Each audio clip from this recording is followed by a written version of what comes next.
Bien, on va déterminer maintenant les deux forces, la norme des deux forces qui est identique, hein, la norme de la force exercée par la Terre sur la Lune qui est égale à la norme de la force exercée par la Lune sur la Terre. Il faut bien mettre toutes les données dans la bonne unité, c'est-à-dire la distance en mètres, les masses en kilogrammes et la constante de gravitation universelle qui est déjà dans l'unité du système international, USI.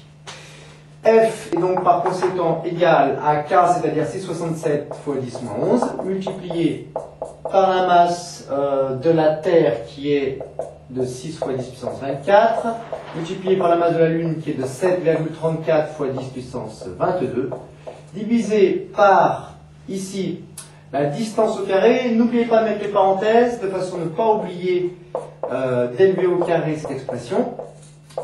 Ce qui nous fait, après calcul, une force F qui est égale à peu près à 2,0 fois 10 puissance 20 newton. Évidemment, égale à la norme de F'. Voilà pour ce calcul. Alors, on vous demande de représenter maintenant ces deux forces. Il faut donc utiliser une échelle. J'ai choisi comme échelle 1 cm représentant 10 puissance 20 newton.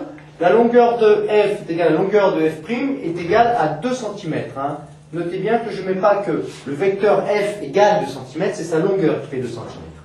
Bien, pour la force exercée par la Terre sur la Lune, évidemment son point d'application est le centre d'inertie de la Lune.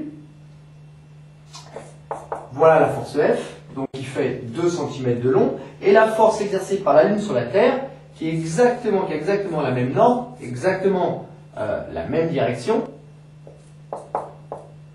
Pas évidemment le même point d'application, puisque le point d'application est le point haut centre d'inertie de la Terre, et pas le même sens.